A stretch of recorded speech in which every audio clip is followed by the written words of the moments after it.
Rob, you're very welcome. Nice to be sitting down with you today at KTEX. You're excited for the show? Yeah, we're coming up to the end of day one. It's been busy, so Yeah. hopefully the rest of the week will continue out the same way. We Yeah. have some good leads and hopefully it'll turn into some good business relationships. So you came into coffee roasting kind of through the back door, having had a cafe.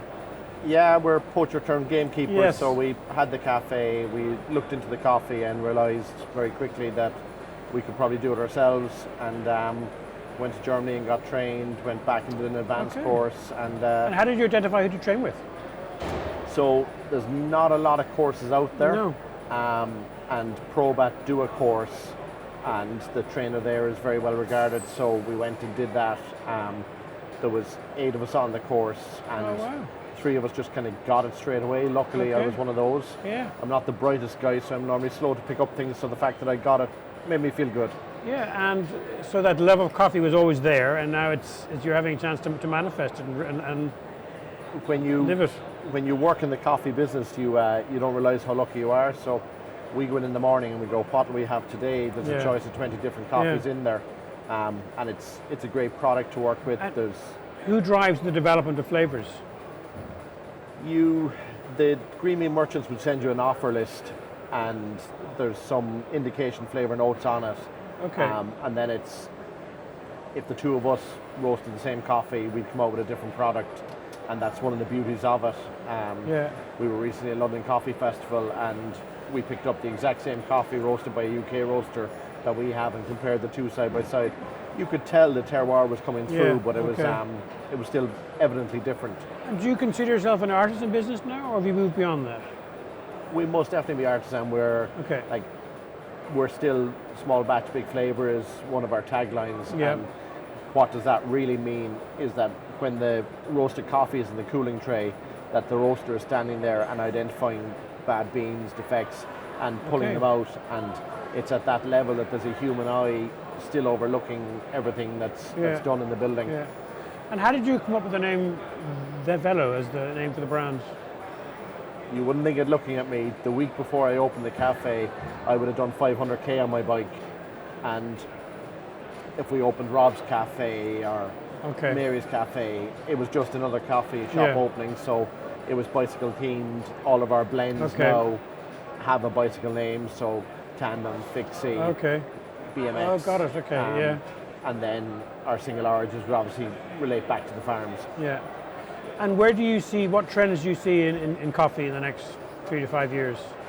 It's a really interesting space at the moment. So, like if you look at a hospitality outlet, so we started off in retail to get that awareness, and now as we progress further into hospitality, it's one of the final things they have in the business is the coffee. And you can give them amazing starter, amazing main, dessert, and a lot of them still don't value that final sip is the coffee as they go and pay their bill, and that realization is changing. So you're going to see the continual improvement of coffee in the hospitality sector. There's huge openings in hotels. They're doing a large amount of volume of coffee, and they're all starting to come on the realization of the importance that it is to their business. So I see in the next few years a big change in that space. There's fantastic developments in the equipment to make it easier to train staff to produce a really good coffee but consistently. And do the Irish palate, do they buy by the bean, or do they buy the flavour, or what's guiding them to what they like to taste? The flavour notes in the pack are the first indication. We've been really lucky with the awards, and people have faith in those awards, that they've been tested by people who know and they're accredited. The bean versus ground piece is every week we're selling a grinder to a domestic user. And you'll see in the retail setting that trend to move to bean is growing all the time. Anyone who's doing any coffee research now is seeing the importance of grinding the coffee fresh, that you get a much better cup, and the consumer is switching to that all the time. So the experience is key. So obviously with experience comes brand. How strong is your brand, do you think? David behind me there looks after brand, and we have a continuous argument that we would say that we don't have a brand yet. We're growing to become a brand. We're trying really hard to become one. We're trying to give the consumer a consistent product. We looked at our packaging, and when we entered the market, there was a lot of black bags, and the big boys were moving into the craft packaging, the traditional brown with the sticker, and when you see the big brands moving in there, it's kind of over. Yeah. So we've gone with a lot of bright colours to try and make us pop off the shelf, to try and get that consumer awareness and develop us into a brand like the fantastic ones you've on your billboards outside. But it's clearly important to you. You see it as a key point in building shareholder value in the business, is building the brand. We have to. Without it, we're nothing, because like if we don't build that recognition, we won't grow.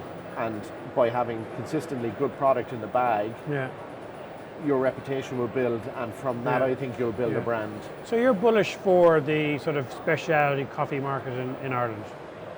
It's got room to grow. Once we maintain our standards, don't let it slip. And would you ever go back into retail again? Into retail? The cafe side of it? Yeah. No. We might do a pop-up, but running a Main Street cafe, no. It's let those guys do it now. We'd love to supply them. Because you have that sort of dichotomy between chain, coffee shop chain, versus specialty coffee, which are quite different now, you know. And sometimes you need to have that retail outlet to demonstrate we are artists of our craft. Come and see us, come and taste it. But we're not going to be a chain, you know. We've some fantastic customers that do that for us already. Okay. And we work with them, continue to make sure that they're being well trained by our guys, and ensure that the product's been well delivered, and that's a better option in my view. Yeah. So when you started out in your career, you didn't think it'd end up as a coffee specialty, did you? Well, the little piece in the background is I went to agricultural college. Okay. So I'm a long way away from it, but at the same time there's close links to the farm. But you're sympathetic to it, very clearly, yeah. So finally, if you're giving any advice to your 25-year-old self, what would you give around entrepreneurism, around business? I think the biggest thing that small business like ourselves, you get distracted. Yeah. So I have a virtual saying over the door as I go out every day: stick to the knitting, just stick to what we're doing. So like your question there, would I go back into the cafe? No. Stick to what we're doing, roasting coffee, ensure that we're keeping the quality in it, and stay focused on the course that we're on. Very good. Mr. Rob, thank you very much for popping in today. Really enjoyed the conversation and really enjoyed meeting you.